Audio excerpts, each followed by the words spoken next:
할렐루야. 우리 함께 이 시간 광야 수업이라는 제목으로 함께 은혜 나누기 원합니다.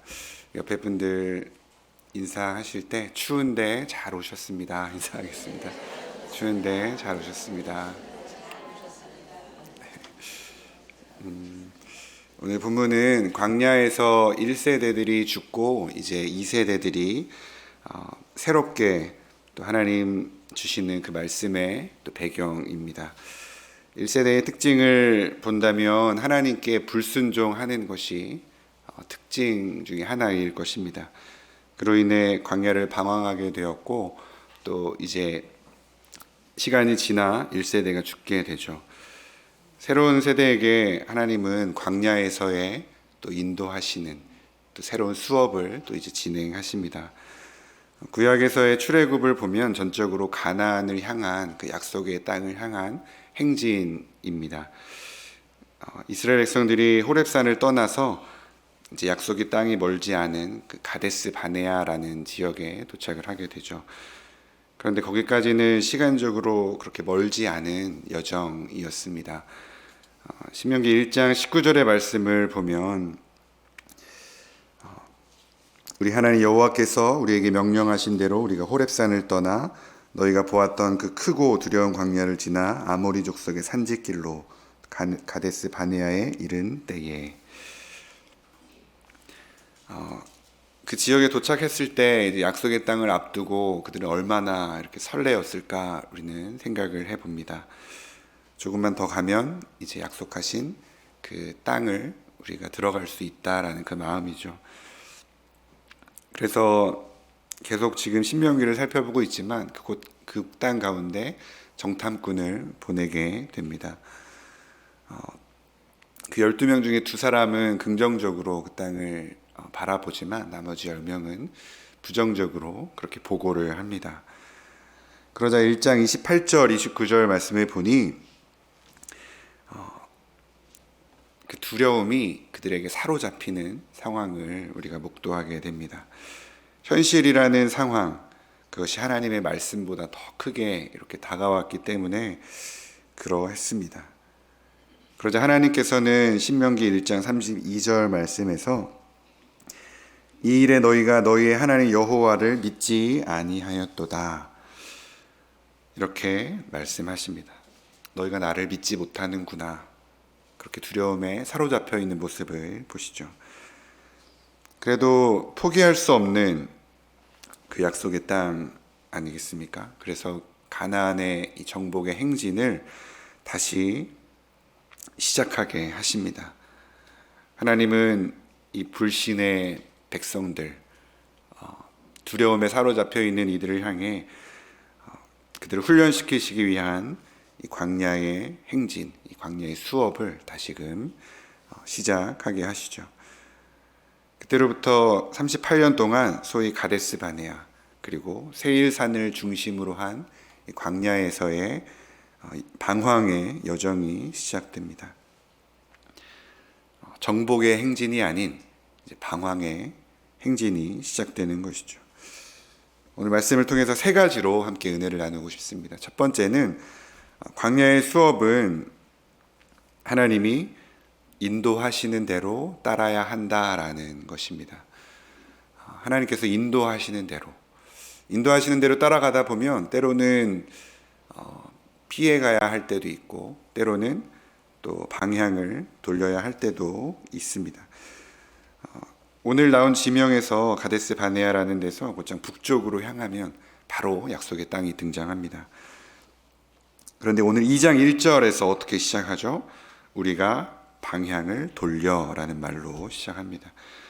다시 말하면 이스라엘 백성들은 약속의 땅이 있는 그 북쪽을 향한 행진이 아닌 방향을 돌려서 남쪽으로 향한 것을 우리는 확인하게 됩니다. 하나님은 백성들을 다시 광야에 들어가서 이 세일산 부분을 방황하게 하셨다라는 것이죠. 여기 여러 날이라는 표현이 나오는데 말 그대로 오랜 시간, 실제로 38년을 뜻합니다. 38년의 방황의 시간을 보내게 되는 것이죠. 하나님은 이렇게 가데스바네아에서 북쪽으로 바로 가면 되는 이 땅을 방향을 돌렸을까요? 분명 하나님의 뜻이 있어 보입니다. 이것 또한 성경은 하나님의 인도하심이다라고 말씀합니다. 지금 모세는 설교를 통하여서 하나님의 인도하심을 따라, 이 뜻을 따라 방향을 돌리는 것이다 말씀합니다. 다시 말하면 그때는 알지 못했을 이 여러 날의 시간, 그 시간 또한 하나님의 섭리의 시간이었다라는 것입니다. 때때로 우리의 인생 가운데 여러 날, 그때는 알지 못했을 여러 날의 시간들이 분명히 찾아옵니다. 분명한 것은 거기에는 하나님의 이유, 하나님의 의도가 있다라는 것이죠. 그래서 하나님의 허용된 섭리하심을 따라서 우리가 방향을 분명히 돌려야 할 때가 있다라는 것입니다. 왜 하나님께서는 이 여러 날의 시간을 통해 당신의 백성들을 이 광야에서 이렇게 빙글빙글 소위 뺑뺑이를 이렇게 돌리게 하셨을까요? 일종의 광야의 수업이었던 것입니다. 광야의 수업을 통하여 서로의 약점을 발견하고 또 서로의 약점을 통하여 갈등하고 또 용서하고 또 서로를 포용할 수 있는 그런 성숙에 도달하게 하신 것입니다. 다시 말하면 이런 광야에서의 훈련들을 통하여서 하나님께서는 그들을 성숙시키도록 그들을 수업을 진행하셨다라는 것이죠. 하나님은 우리에게 즉각적인 대답을 주시지 않음을 우리는 경험합니다. 광야로 이리저리 인도하시며 이렇게 빙글빙글 돌려서 깨닫게 해주셨던 것처럼 방향을 돌려서라도 우리를 그렇게 광야 수업을 진행하신다라는 것이죠. 왜 이렇게 38년의 방황의 시간을 백성들에게 주셨을까요? 때로 우리가 내가 맞다라고 생각하는 이 방향을 하나님은 돌려서 생각할 필요가 있다라고 생각하기 때문입니다.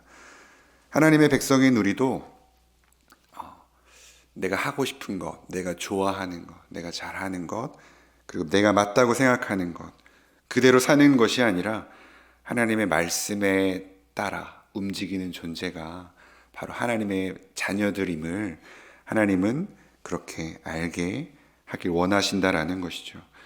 내가 보기에 좋다고 해서 이것을 하고 내가 보기에 또 싫다고 해서 안 하는 그런 것이 아니라 말씀이 무엇라 이야기하는지, 말씀이 어떻게 우리의 삶 가운데 조명하시는지, 말씀이 우리에게 어떻게 가라 하는지 우리가 귀 기울일 수 있길 원합니다. 때로는 우리 앞에 너무 쉬워 보이는 그 어떤 것, 너무 쉽게 갈 수 있는 길이지만 하나님의 말씀이 또 멈추라 말씀하실 때 우리가 멈출 수 있는 우리 인생 되길 소원합니다. 두 번째로 광야의 수업은 하나님의 약속을 붙잡고 가는 길입니다. 3절 말씀에 보면 드디어 방황하던 그들에게 이제는 북쪽으로 가라라는 명령이 떨어집니다. 북쪽으로 가는데 북쪽으로 이 가데스 바네아 쪽으로 가지 않고 지금의 요르단 국가를 통과해서 이제 북으로 가서 또 요단강을 건너 여리고 쪽으로 이렇게 진입하도록 하나님이 인도하십니다. 요르단 국가가 있는 지금 길을 나아갈 때 당시에 존재했던 몇 개의 그런 국가들이 족속들이 있었습니다. 그들과 전쟁하지 않고서는 그 길을 통과하는 것이 불가능했습니다. 우리 4절 말씀 함께 읽겠습니다. 시작. 너는 또 백성에게 명령하여 이르기를 너희는 세일에 거주하는 너희 동족 에서의 자손이 사는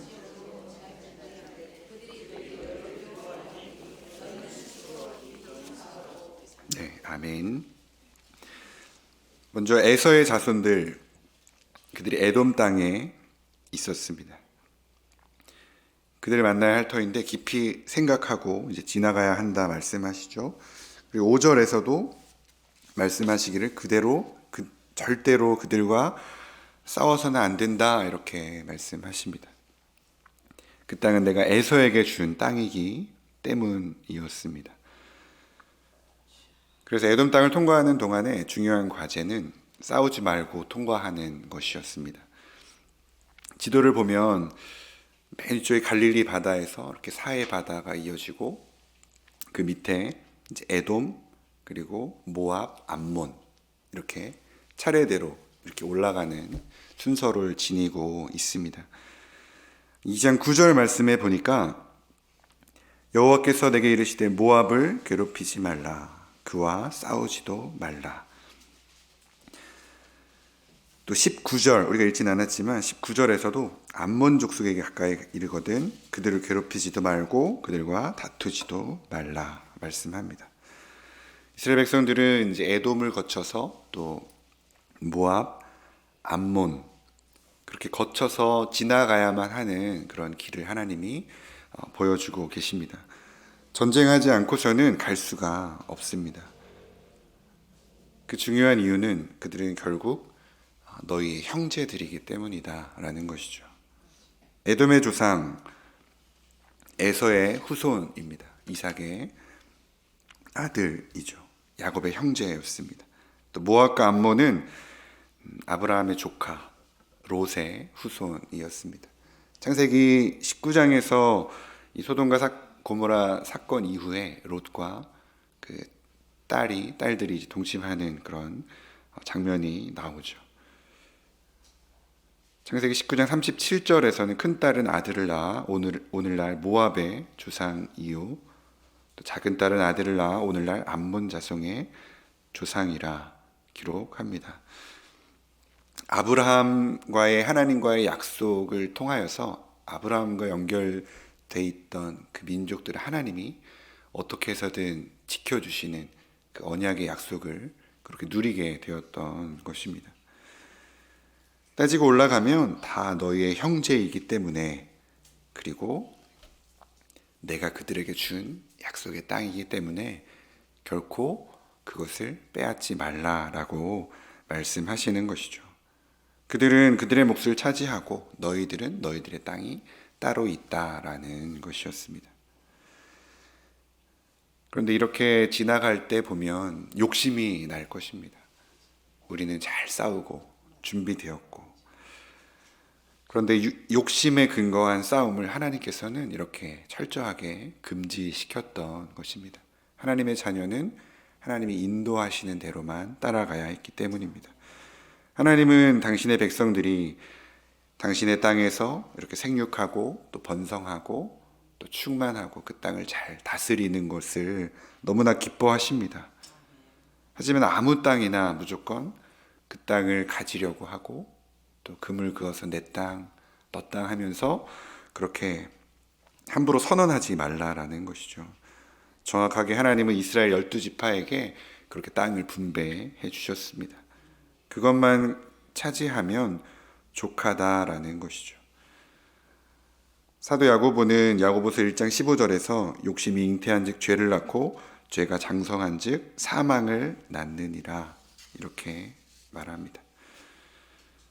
자족할 줄 알아야 한다라는 것이죠. 내게 주어진 상황을 만족하고 또 형제와 이웃과 다투지 싸우지 말아야 한다라는 것입니다. 때로는 내가 잘하는 것을 포기하면서까지 내가 자신 있는 것까지 포기하면서까지 그렇게 방향을 돌려야 할 때가 분명히 있다라는 것입니다. 가나안에 들어가는 동안 끊임없는 이스라엘 백성들의 오해가 있었다면 그것은 백성들은 그 땅을 힘으로 뺏고 또 힘으로 취하는 땅인 줄 알았다라는 것에 있습니다. 가나안은 그런 곳이 아니었습니다. 그곳은 순종하고 또 하나님의 언약의 약속의 말씀을 붙잡고 하나님이 인도하시는 대로 따라가야 했다라는 것이죠. 그렇게 될 때 그 약속을 붙잡고 나아갈 때 하나님의 의도와 또 하나님의 인도하심과 또한 하나님의 은혜도 그렇게 보여지게 되어 있음을 믿으시길 바랍니다. 나를 내려놓는다는 것, 나를 내려놓고 또 하나님의 인도하심을 따라간다는 것, 결코 쉽지 않은 길임을 우리가 잘 압니다. 하지만 가나안은 내가 앞장서서는 결코 안 되는 그런 광야의 수업의 그런 터전이었다라는 것이죠. 오늘 모압과 에돔을 왜 그냥 두도록 하나님께서 그렇게 하셨을까요? 그들이 하나님께만 집중하도록 하기 위함이었다라는 것입니다. 이 두 족속을 통하여서 백성들을 평생에 이렇게 훈련시키며 여러 날 동안 그들이 준비될 때까지 가나안 땅에 인도하시려는 하나님의 깊은 의도였음을 믿으시길 바랍니다. 우리를 하나님의 의도대로 만들어서 인도하시려고, 그리고 그 땅은 내 힘으로 싸우는 땅이 아니라, 그래서 점령하는 것이 아니라 하나님께 집중하여서 그분의 은혜를 구하여야만 살아갈 수 있는 땅임을 우리에게 보여주고 계신 것입니다. 사랑하는 성도 여러분, 우리에게 주어진 인생의 광야에서 하나님의 약속 붙들고 나아갈 때 내 안의 욕심과 죄성을 다 내려놓을 수 있길 원합니다. 하나님의 절대적인 주권 앞에서 우리에게 주어진 것 자족함으로, 또 허락하신 것 감사함으로 받는 우리가 되길 주님의 이름으로 축복합니다. 마지막 세 번째로, 광야의 수업을 통하여 하나님은 우리를 영적으로 훈련시켜 가십니다. 하나님께서 이 모압 족속, 에돔 족속과 다투지도 또 싸우지도 말 것을 명령하시죠. 사실 이 족속은 백성들 입장에서 보면 차라리 없다면 굉장히 편한 그런 족속입니다. 그래서 이참에 싹 정리하고 그들을 무찌르고 가면 굉장히 수월할 것만 같은 우리의 계산이 나오게 되죠. 그런데 하나님은 싸우지 말라, 그냥 두어라 말씀하십니다. 마태복음 13장 26절 이하의 말씀에 보면 예수님께서 천국 비유를 하실 때 종이 가라지를 발견하고 이거 어떻게 할까요? 이렇게 묻는 물음에 그냥 그대로 두어라 말씀하십니다. 왜냐하면 추수 때에 그대로 정리되기 때문이죠. 성경에는 어떤 경우에는 싹 멸절할 것을 명령하기도 하지만 어떤 경우에는 이렇게 건들지 말고 또 싸우지 말고 그냥 두어라 라고 하는 경우도 존재합니다. 민수기 24장 18절 19절 말씀에 보면, 제가 한번 읽겠습니다. 24장 18절 19절. 그의 원수 에돔은 그들의 유산이 되며 그의 원수 세일도 그들의 유산이 되고 그와 동시에 이스라엘은 용감히 행동하리로다. 주권자가 야곱에게서 나서 남은 자들을 그 성읍에서 멸절하리로다 하고. 아멘. 무슨 얘기냐면 그들의 결국은 다 멸절될 것이기 때문에 그렇다라는 것이죠. 지금 힘 빼고 그곳에 신경 쓰지 말아야 한다라는 것입니다. 하나님의 의도가 분명히 있다라는 것이죠. 그 영역은 마지막 날에 다 내가 멸절시킬 것이니 지금은 너희는 나에게 집중해라 라는 하나님의 의도인 것입니다. 성도들의 영적인 훈련을 위하여 이 족속을 그냥 두도록 하셨다라는 것이죠. 우리가 하나님의 그 의도, 하나님의 경륜, 그것을 다 이해할 수는 없지만 마찬가지로 이스라엘 공동체가 하나님께 집중하도록 하기 위해서 하나님은 그들을 그냥 내버려 두셨다라는 것입니다. 에돔과 모압을 그냥 그대로 두도록 허용하십니다. 근데 결국에는 마지막 때에 멸절토록 되어 있었기 때문에 지금 혈기왕성한 그들과 전쟁하면서 힘을 빼지 말 것을 요청하십니다. 왜 그들과 싸우지 말라고요? 그들은 다 내가 이유가 있어서 너희 곁에 남겨두었다라는 것입니다. 그럼 모압과 에돔은 이스라엘 역사 가운데 계속 등장합니다. 그래서 끊임없이 괴롭히고 끊임없이 발목을 잡습니다. 늘 힘들게 만드는 족속이 에돔 족속이요 모압 족속입니다. 왜냐하면 하나님이 이스라엘 공동체가 하나님께만 집중할 수 있도록 하기 위한 절호의 기회였다라는 것이죠. 인간은 영적인 게으름상 힘들어 봐야 한 번이라도 더 주님을 찾게 되는 그런 존재들입니다.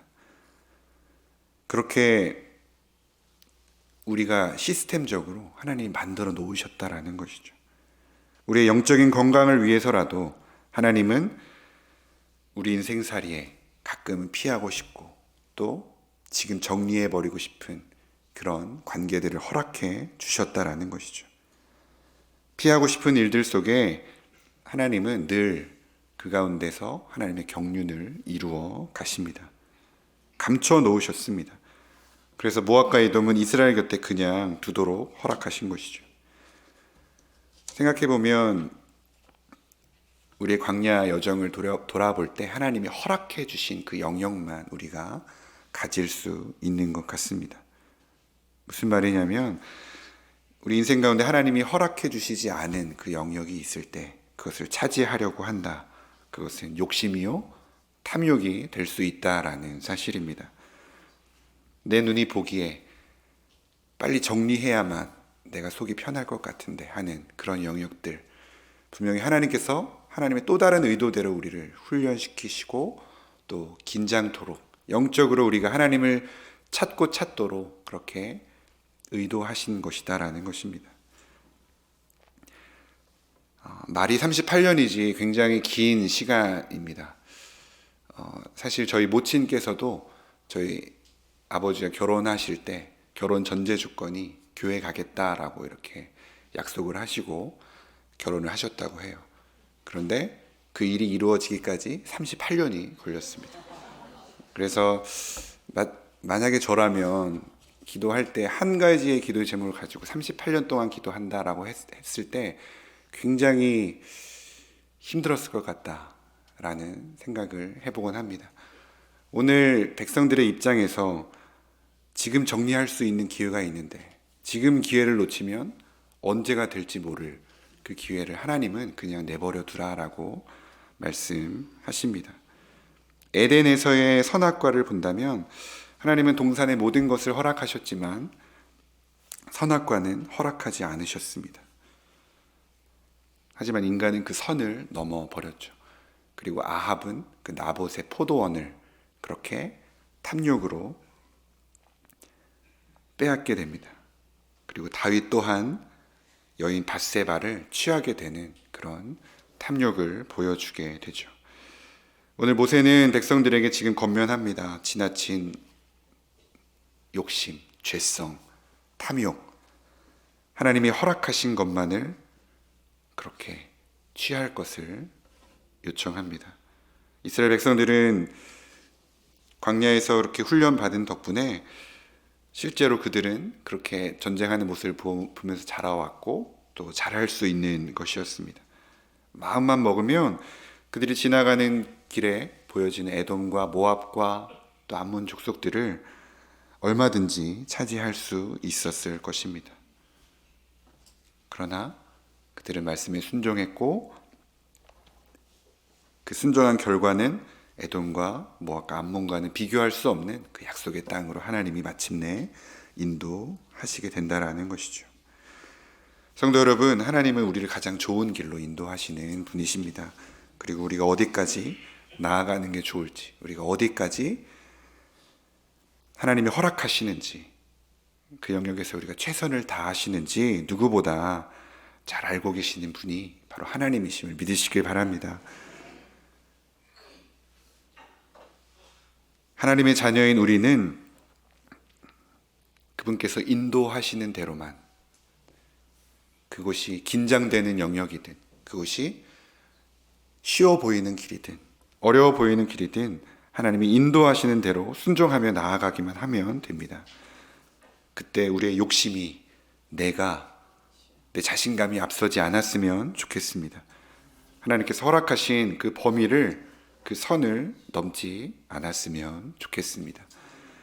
허락하지 않으신 것에 대한 그 집착을 내어놓고 하나님이 우리에게 허락하신 그 범위 안에서, 그 삶의 터전 안에서 하나님께서 우리에게 누리라고 하신 그 약속의 말씀 붙잡고 나아갈 때 그 축복을 마음껏 누릴 수 있는 우리 모두가 되길 주님의 이름으로 축원합니다.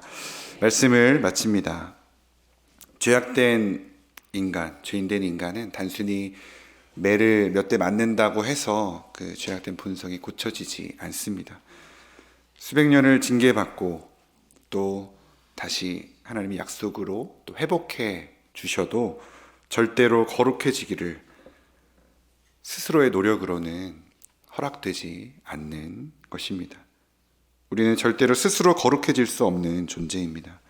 전적으로 타락한 존재입니다.